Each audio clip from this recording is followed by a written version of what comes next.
माधो बर्तनों को ध्यान से कपड़ा मारकर चमका रहा है। गधा बबलू पास वाली पेड़ की छाया में पसरा हुआ मुंह टेढ़ा किए खर्रा के मार रहा है। अरे बबलू, ओ आलसी आत्मा, सूरज सिर पर चढ़ गया है और तू अब भी नींद में मटर गश्ती कर रहा है। उठ उठ जा, उठ। आज हमें बाजार में मिट्टी के घड़े बेचने हैं, वरना भूखे रहना पड़ेगा। मालिक, आप ही तो कहते हैं धीरे धीरे चलो, जीवन लंबा है, तो मैं वही कर रहा हूँ। थोड़ी और नींद लेने दो, फिर चलेंगे ना आराम से। सूरज ने कहीं भागना थोड़े है। इतना कहने के बाद बबलू गधा मुंह फेर कर फिर लेट जाता है। वहीं माधो अपना सिर पकड़ लेता है।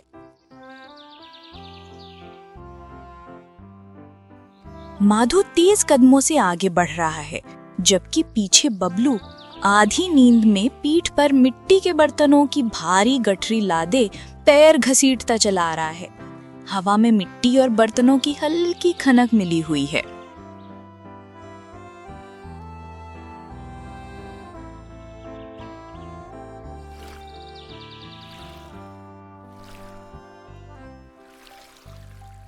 देख बबलू, आज नदी में पानी ज्यादा है। तू अपनी मटर गश्ती का पुराना टेप मत चलाना। पिछली बार तूने बीच नदी में बैठकर ढोंग किया था, जिस वजह से आधे बर्तन तो पानी में भीग कर टूट गए। इस बार अगर फिर नौटंकी की तो तेरी खूब पिटाई होगी। खैर नहीं तेरी, समझ गया? मालिक, मेरी कोई गलती नहीं। वो पिछली बार नदी ने ही मुझे खींच लिया था। मैं तो बेचारा जिंदा बच गया, वरना गधे की जगह नदी में मछली बनकर घूम रहा होता। थोड़ा इज्जत तो दीजिए मालिक। जब देखो तब आप केवल मुझे पीटने की बात करते रहते हैं। माधो मजबूरी में बबलू को पकड़कर नदी में उतरता है। बबलू आधा लाचार आधा नाटक करता है। पानी के बीच पहुंचते पहुंचते बबलू अचानक पैर ढीले छोड़ देता है। अरे नहीं, रुक रुक, बबलू बबलू रुक, बर्तन संभाल। अरे अरे अरे, टूट गया, सत्यानाश। एक बड़ा घड़ा पानी में डूबकर पत्थर से टकराकर टूट जाता है। छप की आवाज गूंजती है। बबलू आंखें बड़ी करके देखता है, लेकिन मासूमियत का नाटक करता है। धूल से भरी सड़क, लोग खरीद फरोख्त में व्यस्त। माधो अपने टूटे फूटे और बच गए बर्तनों को कम दाम में बेच देता है। हे भगवान, इतनी मेहनत करके भी बस यही बचा। अब मेरा घर कैसे चलेगा? ऊपर से इस आलसी गधे की हरकतें कम नहीं हो रही। आखिर इसके लिए चारा कहां से लाऊंगा? माधो घर के बाहर पत्थर पर बैठा है। बबलू उसे दूर से देख रहा है। उसे थोड़ा शर्म आती है, लेकिन फिर भी आलसी खड़ा है। तभी माधो का दोस्त चुन्नी लाल वहां आता है। अरे माधव भाई, ये कैसी उदासी छाई है चेहरे पर। इतने टूटे हुए तो कभी नहीं दिखे। लगता है बाजार में आज भी बेचने से ज्यादा दुख मिला होगा। अब कुछ बताओ यार, शायद मैं मदद कर सकूं तुम्हारी। क्या बताऊं चुन्नी लाल, मिट्टी के बर्तन बेच बेच कर मेरा गुजारा नहीं चल रहा। ऊपर से ये गधा बबलू नदी पार करते वक्त हमेशा नई मुसीबत खड़ी कर देता है। आज भी एक घड़ा तो उसी की नौटंकी में टूट गया।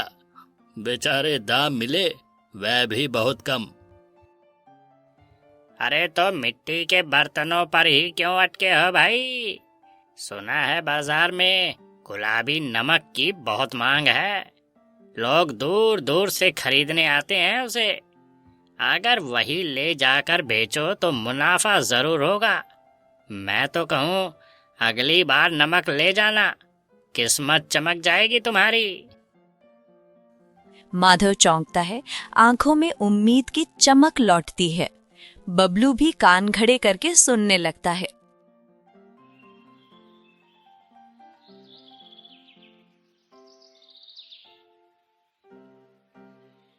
घर के बाहर ठंडी हवा, माधव और बबलू तैयार। 2 बोरी गुलाबी नमक तैयार है। बबलू, आज जरा संभल कर चलना। चुन्नी लाल ने जो बताया था, बोरी में वही गुलाबी नमक है। अगर कमाई अच्छी हुई तो घर में खुशहाली आएगी। बस तू आज कोई नौटंकी ना करना, वरना तेरी खैर नहीं। कसम से तेरी ऐसी तैसी कर दूंगा अगर कुछ नौटंकी हुई आज तो। बबलू गर्दन उठाता है, उसे भी लगता है मजा आएगा। दोनों नदी की ओर निकलते हैं और रास्ता सफलतापूर्वक पार कर बाजार पहुंच जाते हैं। अरे वाह, एकदम कड़क गुलाबी नमक। चमक देखो, रंग देखो, बिल्कुल असली नमक है। भैया एक काम करो, यह दोनों बोरी मुझे दे दो। ऐसा नमक तो यहाँ जल्दी मिलता नहीं। मैं तुम्हें इसकी अच्छी कीमत दूंगा। माधव को उसके गुलाबी नमक के लिए अच्छी कीमत मिलती है। वो काफी खुश होता है।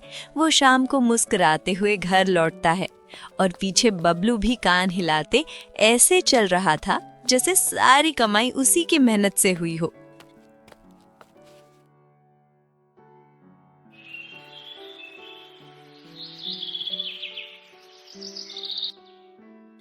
धूप खिली है। माधव 4 बोरी गुलाबी नमक बबलू के पेट पर लाद रहा है। पिछली कमाई की खुशी अभी भी चेहरे पर है। बबलू आधी नींद में जम्हाई लेता है। हाँ बबलू, आज हमें 4 बोरी नमक लेकर बाजार जाना है। कल अच्छी कीमत मिली और आज और भी बढ़िया मिलेगा। पर सुन, कोई नखरा नहीं, नदी में चालाकी मत करना, बस सीधे चलना, समझा ना? नहीं तो इस बार तेरी खैर नहीं, मार मार कर तेरा भुर्ता बना दूंगा।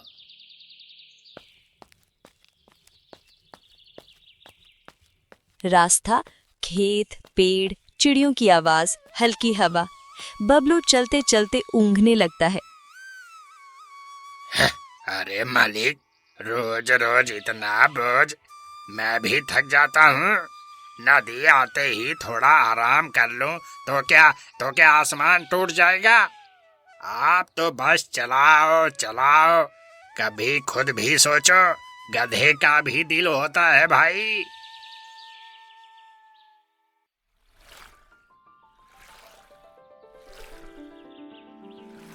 माधव सतर्क है, लेकिन बबलू चालाकी से बीच धारा में जाकर जोर से बैठ जाता है।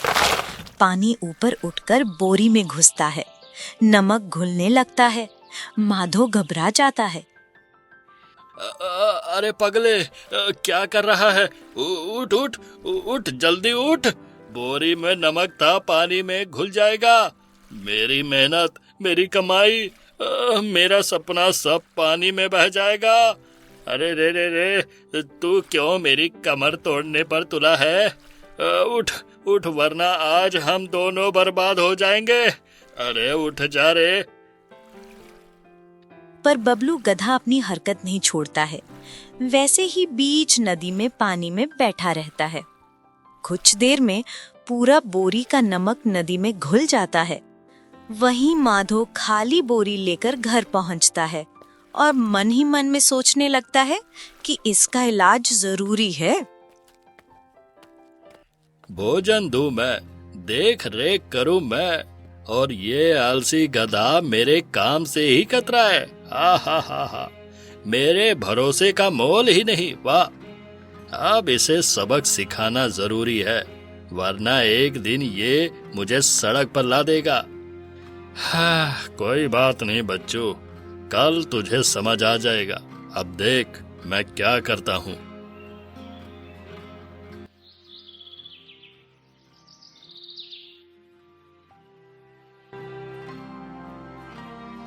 अगली सुबह उसने 4 बोरी की जगह 8 बोरी लाद दी। बबलू गधे को वजन कुछ महसूस नहीं हुआ।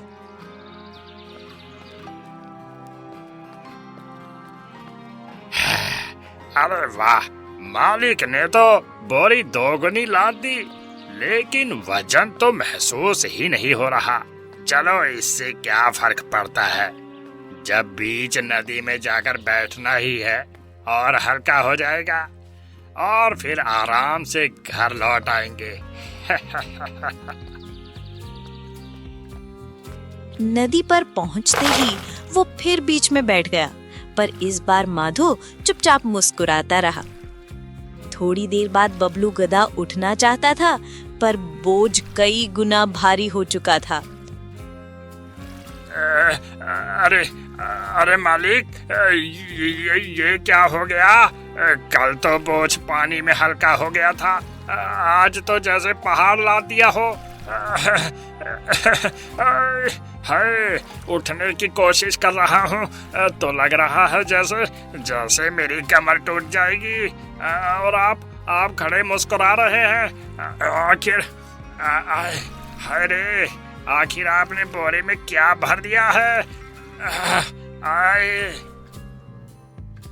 दरअसल इस बार माधो ने बोरी में नमक नहीं बल्कि रुई भरी थी, जो पानी से भीगकर और ज्यादा भारी हो गई थी। बबलू किसी तरह उठ पाया, बाजार पहुंचा, शाम तक घर लौटा। उस दिन के बाद उसने कभी आलसीपन नहीं किया। उसे सीख मिल गई थी कि मेहनत से भागने वाला नुकसान ही पाता है।